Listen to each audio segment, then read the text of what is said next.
You have to know something about grammar when we use tag questions, right? So you know the tag question comes at the end, and the beginning part is a statement, right?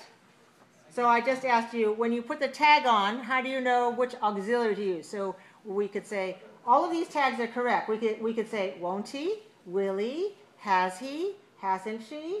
Those are all tags that are correct, but how do we know which one to use? Do we have to pay attention to the verb in the sentence? Yes. Okay, depends on the statement. So that means we have to be aware of our sense of the verb and the verb form. All right, so that's mean we need to understand the grammar. In a lot of languages, we could just say the statement, and then we say something like, isn't it? Isn't it true? True, not true? Right? So in English, we have a little bit more complicated or complex method where the tag must somehow match the base, which is the verb in the sentence. So if the sentence is present tense, the tag also has to be present tense, right? If the statement has future, then the tag has to have future. If the tag is past perfect, then the tag has to be past perfect. So we have to know our verb tenses. So that's one thing that you need to do when you make the tag match. What's the other thing we have to do? How about negative and affirmative? What else do we need to know? Statement is positive, we make a negative tag. Okay, if the statement is positive, then we must have a negative tag. Okay, so you're a student, aren't you? So you are a student, are is our verb. Even if I contract it and say you're a student, aren't you? Right? So that would be the way to add the tag that's negative, are and aren't. So what's the opposite of that? If the statement is negative, then the tag has to be affirmative or positive. So in other words, they have to be opposite, okay? So if you say, oh, you're not my uncle. Are you? Right. Okay, so aren't is in the main sentence, the statement, and the tag has to be opposite, which is are, right? So that means we need to be aware of the verbs. We need to be aware of the verb forms. We also need to be aware of the positive and the negative. The positive and the negative. In a tag question, at the end, how many words are there? 2. Only 2? Can it be, is it always 2? Sometimes 3? Sometimes 4? No, no 4? Sometimes 3? Or just 2? Just 1? Can it be 1? No. It can't be 1. It has to be 2. What are the 2 elements? The subject and verb. Okay, so if I say, you're a student, you are. Is that okay? No. That's not good? Okay, so I just did a subject and a verb. So there's something about the word order. Isn't there something about the word order? So I can't say you are a student, you are, or you aren't. What do I have to do? I have to, opposite. I have to put what first? What comes first? The verb comes first? Yes. And then the subject. Okay, so if I say Mission College is in Santa Clara, isn't Mission College? Is that a good sentence? Isn't it? No, that's not a good sentence. Okay, what's another thing that's important to know for the tag? The contraction. No, it doesn't have to be contraction, but what about the subject? Mission College. Oh, so I should say Mission College is in Santa Clara, isn't Mission College? Is that okay? Yeah. No, that's no good. What's wrong with it? Noun. Change the noun to a pronoun. That's a very important point. So in the tag question, it has to be a pronoun. The subject must be a pronoun. And this pronoun must refer back to the subject in the main sentence. So for Mission College is in Santa Clara, isn't it, right? Isn't it? It means, it refers to the college, right? But we don't want to repeat the name of the college. We only use the pronoun form. If I say, Mission College and West Valley College are sister colleges. Then what's my tag? Aren't they? Aren't they? All right, so we have aren't because it's our plural verb, they are, right? And we also use the pronoun they because we're talking about two colleges, both Mission College and West Valley College. So we need to use the pronoun they, the third person plural. All right, so how about in a verb that doesn't have the verb be? I just use the verb be, right? So Mission College is, or Mission College and West Valley colleges are, that's the verb be. And then the tag is, isn't it, or aren't they? But how about if I use a verb that's not the verb be? For example, if I say, my brother likes chocolate. We use the helping verb. That's the most important thing to know. So what's the helping verb for the word likes? My brother likes chocolate.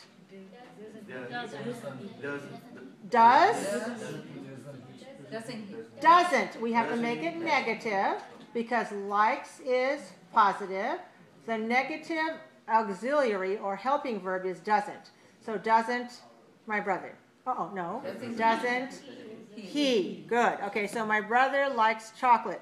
Doesn't he. All right, so we have to remember to use the right auxiliary verb. So that's why making tag questions in English may be a little bit more complex than in your language. I mean, every language has some way of asking a question like this, but in English, we have to follow the grammar, which means we have to be aware of the verb forms. And when we use a verb like the word likes or has or runs or lives, present tense, we have to remember that buried inside there, we have to find the word does. Change it to the negative and get doesn't.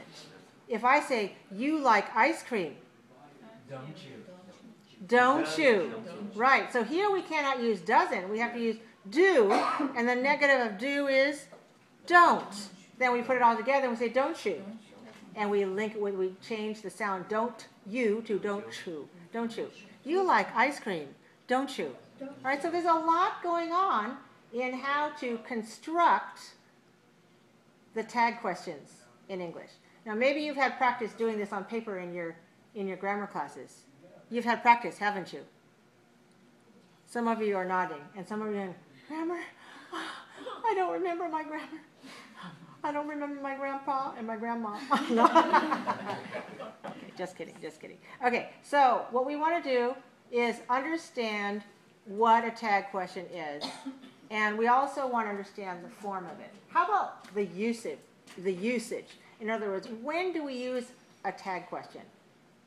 When do we use a tag question? So what's the difference, for example, between do you like ice cream and you like ice cream, don't you? What's the difference? What's confirmed? I'm asking, right, I'm confirming. I want you to confirm. I think you like ice cream, and I want you to confirm it. So I don't want to say, you like ice cream. Will you confirm that? Nobody ever says that, right? I mean, right? Nobody ever says that. So we say, you like ice cream, don't you? Yeah. Oh, okay. You've lived in this country for a few months, haven't you?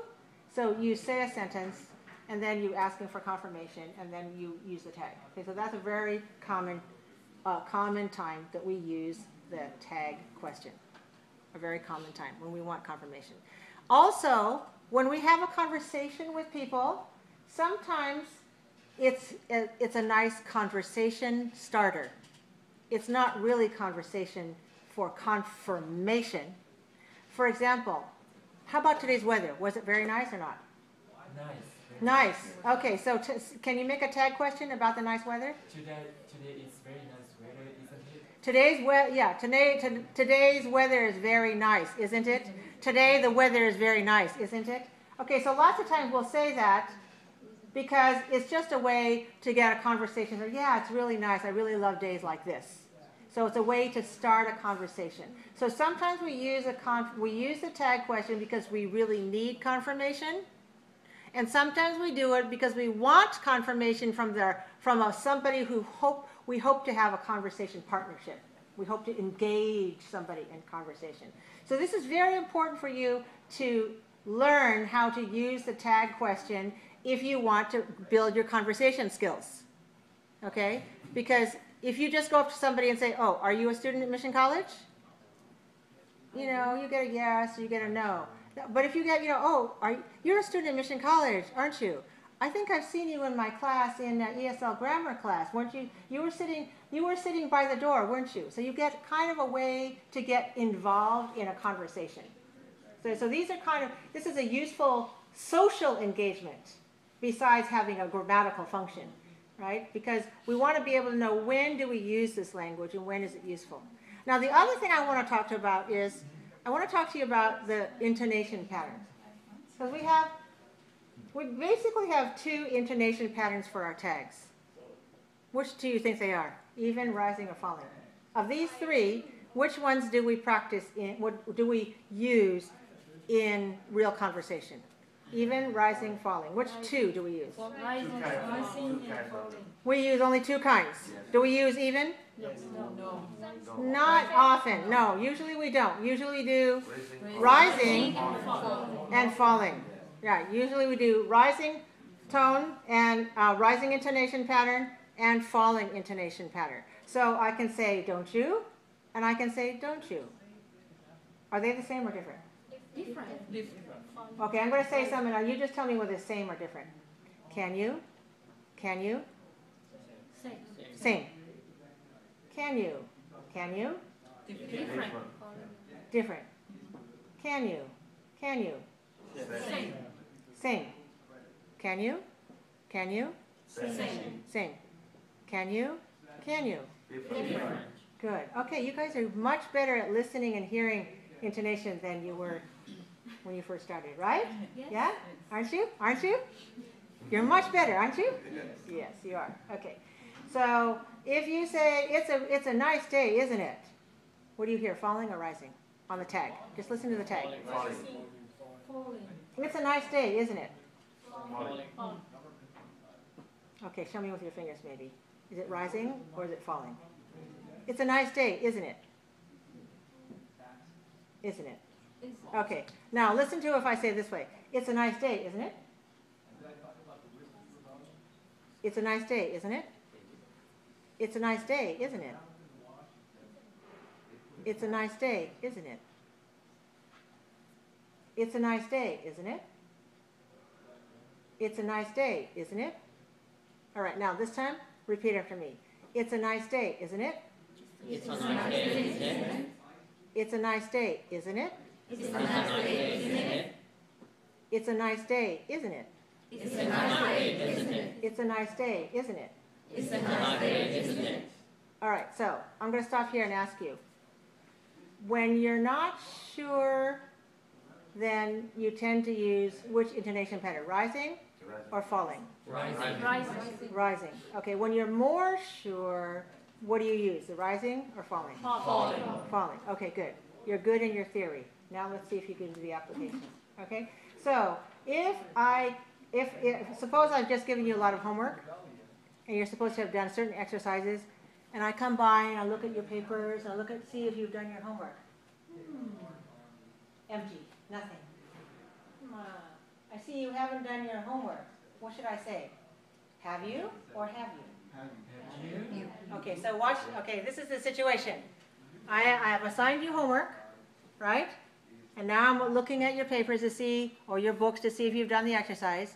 And I go over to Martha, and I look at her book, and see the exercise is completely blank. And I'm looking at it, and I'm looking over at her paper, and I go like, I can see you haven't done your homework. Okay, so if I look at her paper, and I see that it's empty, and I go over there and I go like, I see you haven't done your homework. Okay, am I sure or not sure? Sure. I'm looking at it, so I'm pretty sure, right? I'm seeing blank. I'm seeing nothing, right? Or just original, no fill in the blank or no sentences there. And I say, I see. Even if I add the word I see. If I don't add the word I see, I can still say, you haven't done your homework. Which one? Haven't you or haven't you? Haven't you? Which one should I use? Haven't you or haven't you? Haven't you? I should use haven't you. Why should you use falling? Why? You sure? Because I'm sure. I can see. Yes. I'm looking at that empty page, right? And if I'm looking at that empty page and I'm just going, I'm just telling you, I know what's going on, right? You're maybe trying to hide it from me, but no, you can't because I'm actually seeing it. And I'm making a remark to let you know that I know that you haven't done it. Okay? And maybe on purpose to let everybody else know, Martha hasn't done her homework. Okay, so I can make a comment like that, and if I am fairly sure, or even 100% sure, or maybe 80% sure, I will use falling intonation. Okay, if I say, well, page 35, you haven't done page 35, have you? Am I using rising or falling intonation? Rising. You're not sure. You haven't done page 85, have you? If I use rising intonation, Yes. Not sure. You're not sure. I'm not sure. Only quite sure. I'm not sure. Because maybe I assigned it, or maybe I didn't assign it. I can't remember what my assignment was. Or maybe I assigned it for next week, but not for today. So I don't expect you to have finished it. So I say, you haven't done page 85, have you? So if I use rising intonation, that means I'm not sure. Yeah, I'm not sure. So then I'm asking you for real confirmation. And you'll say, no, you assigned that for next week, not for today. Or you can say, no, you didn't assign page 85. I said, okay, maybe that was my other section I assigned it. Or maybe that was last year and I didn't remember it. Okay, so you can confirm whether you did page 85 or you didn't. If I'm looking at your page 85, and page 85 is empty, then how would I say it? Get out. Huh. You haven't done page 85, have you? Okay, so if I use negative in the front, right, on the statement, haven't done, then the tag must be positive, have you. So we have to be careful that we don't use negative and negative. We don't use positive and positive. We have to use the opposite. So positive here, negative there.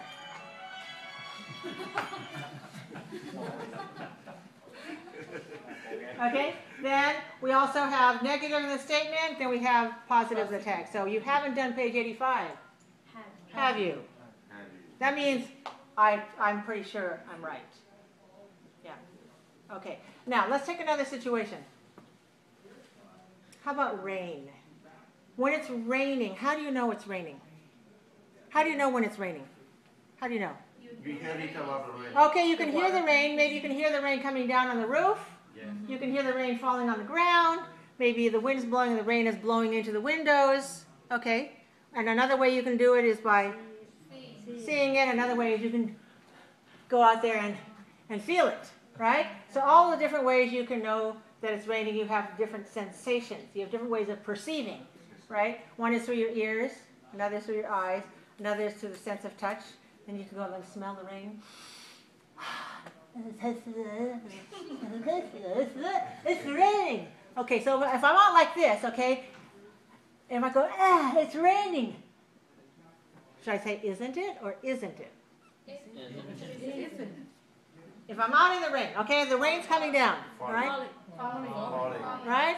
Okay, so how should I say? Isn't it? It's raining. Isn't it? It's raining, isn't it? Oh, it's raining, isn't it? Oh, we better go inside, right? Okay, so you use falling intonation when you are fairly sure that it's raining. You can be wrong, though. For example, I'll go, oh, it's raining, isn't it? We better go inside, and you'll say, oh, no, that's just a sprinkler. Right? And that's what's getting you, and I might be mistaken. But as I say the sentence, it's raining, isn't it? I believe that I'm probably right. Okay. Now, in what case would I say it's raining, isn't it? When you hear it? Maybe when you hear it. Okay. Suppose you're in your hotel and you're ready to go out. And you're trying to decide whether to put your raincoat on or not. Okay? And so maybe you hear some sounds. You're like, oh, it's raining, isn't it? And then you look out the window, and then you confirm it. Okay, because you're not really sure. So sometimes we use rising intonation when we're not really sure if it's right. Or maybe I'm on a phone conversation, and I hear rain on your side. Or what I think it is, right? I could be wrong. And you'll say, no, it's not. It's beautiful weather here. That's just a truck going by.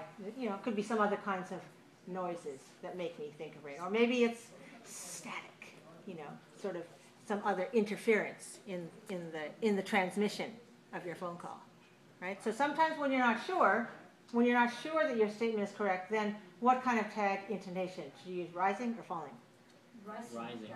Rising. Okay. So on page, let's see, in our textbook in chapter 6, I believe we can see on page 59, tag question intonation.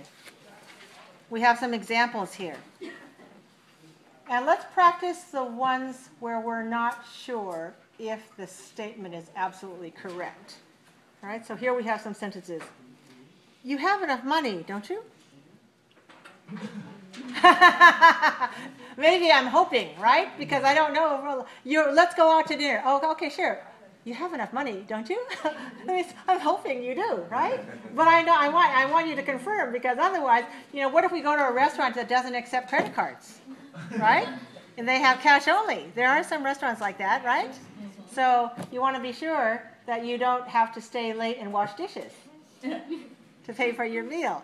Okay, let's try saying it. You have enough money, don't you? You have enough money, don't you? You have enough money, don't you? You have enough money, don't you? All right, now here's one from the dialogue. Do you remember this sentence? Your kids can swim, can't they? Is that a good one? Remember that one from the dialogue? Yes. So that means like the fathers wanted to know, because if your kids can swim, then we won't have to worry, because the place we want to go to has a swimming pool or in the lake or some place where they have water fun and they enjoy it. Because if you want to go someplace where both families can enjoy, we better find some common ground. And so if they can swim, then it'll be great. Your kids can swim, can't they? Let's try it again. All right, now remember the word can swim. This is two words in the verb. Which is the main verb? Can swim. Swim. All right, make that one longer. Make the word can short. Don't say can, say can. Can swim. All right, and don't say your kids, say your kids. Your kids. Right, so what's the rhythm? Da da da da, da da, da da da da. Right, like that? Your kids can swim. Much better, much better. Your kids can swim, can't they? Right. Do you remember what should we do with a vowel in the word kid as compared to the vowel in the word kit? What do we know about the vowel length? K-I-T, kit, and K-I-D, kid. They look like they're only different by T and D, but there's something else that's secret in there. What is that? It's longer, right. Which one is longer? K-I-T, kit, or K-I-D, kid? K-I-D, kid. And what do we remember? What's the rule? What's the phonological rule? Voice or voiceless. What do we have to know? Voiced or voiceless? If what is voiced? Okay, which sound is voiced? Which one do we need to notice? The D. All right, so what we need to notice is after the vowel I, so here's the vowel I, and after the vowel I, is this sound voiced or voiceless? So we have K, we don't care about that. We have I, and we have D, or we have K, I, and T. So D is what? Voiced or voiceless? Voiced. Now when you voice, what do you vibrate? Your vocal cords. So we need to stretch the vowel out longer in order for you to have time to make the vocalization, enough time to vibrate your vocal cords. So kid, kid. So we pay attention to the sound after the vowel. If the sound after the vowel is voiced, it pulls the vowel longer. So kid. And when we add S to that in paper, what do we do in our voice? How do we pronounce it? With what kind of ending? Kids. Also voiced, right? So we have to allow more time to make the D voiced and the Z voiced, because both of those are voiced. So we pull the vowel longer. Kids. Kids. Your kids. Your kids can swim. All right, what about How about the word the sound in swim? Is it voiced or voiceless? Voice. So like that kid word is long, and swim, the voice is long too, because is a voiced vibration. Pull that vowel longer. Your kids can swim, can't they? Your kids can swim. Good. All right. Now put the whole thing together. Your kids can swim, can't they? Okay. So if I say that, I expect a yes answer. Yes, sure. They swim like fish. So in our dialogue, the other guy said, yeah, sure, they swim like fish. And if you swim like fish, then you must be a really good swimmer, because fish don't drown, right? Okay. All right. Now we have another example. It's pretty hot where you live, isn't it? It's pretty hot where you live, isn't it? It's pretty hot where you live, isn't it? So in this case, maybe you're meeting somebody and you notice that you come from different countries, and some of you come from a country far north, and some come from a country far south. Well, are you likely to be in a hot climate when you're far north or far south? Far north will be hot. So if you are in Alaska or Canada, will you be hot? No. I don't know. Maybe here geography is a little different. Colder? Okay. How about if you come from Vietnam or Mexico? It will be hotter? Yeah. Okay. So if we're in the northern hemisphere, which we are here in California, if you go towards the equator, which is south of us, it's generally hotter, right? Near the equator, right? So if you're in that area, maybe you're talking to your friend and you say, oh, it's pretty hot where you live, isn't it? So when you use isn't it, it means I'm not sure, but I think so, right? I'm not sure. Can you confirm this? Can you give me more information? I'm not sure, but that's what I have in my mind. All right, so when we say this, when we say it's pretty hot where you live, what are the two stressed words? What are the two focal words, the two key words? Hot and live. Hot and live. Okay, so we make the other ones a little bit lower and shorter. It's pretty hot where you live. Just say that much. It's pretty hot where you live. It's pretty hot where you live. Isn't it? Isn't it? It's pretty hot where you live, isn't it? Oh, yes, it gets hot and humid there. Okay, so how about the next sentence? She hasn't been there before, has she? She hasn't been there before, has she? All right, remember, hasn't in the statement. So what's in the tag? Positive, has. Okay, I heard a few people using hasn't in both of them. So you have to be careful. Hasn't in the sentence and has she in the tag. So you must make sure to have opposites there. Opposites. So let's see. You're taking your girlfriend to that restaurant. She hasn't been there before, has she? And maybe you'll say, well, maybe with another boyfriend, but not with me. Could be, right? Or as far as I know, she hasn't. Let's say, she hasn't been there before. She hasn't been there before. Has she? Has she? She hasn't been there before. Has she? She hasn't been there before. Has she? She hasn't been there before. Has she? She hasn't been there before. Has she? All right, here's our fifth example. Okay, so I saw somebody walking over there. Looked a little bit familiar, but not exactly who I thought. That wasn't your girlfriend, was Was it? That wasn't your girlfriend, was it? So I'm looking at her, and maybe at first I thought it was your girlfriend, and then I thought, maybe not. Maybe the way you talk with her at a distance. Or maybe her appearance, or maybe her height, or for some other reason. Then I changed my mind. That wasn't your girlfriend, was it? Let's try saying that. That wasn't your girlfriend, was it? That wasn't your girlfriend, was it? That wasn't your girlfriend, was it? That wasn't your girlfriend, was it? No, that was my classmate. That was my cousin. That was my teacher. Okay, practice these with a partner. This time look at each other. And then when you ask the tag question in your face, show a question in your face. So I don't want to see this. That wasn't your girlfriend, was it? Okay, this would be like no meaning. So you want to make sure you look at your partner and look like, was it? All right, so you're asking a question with your eyes as well as your voice. All right, practice.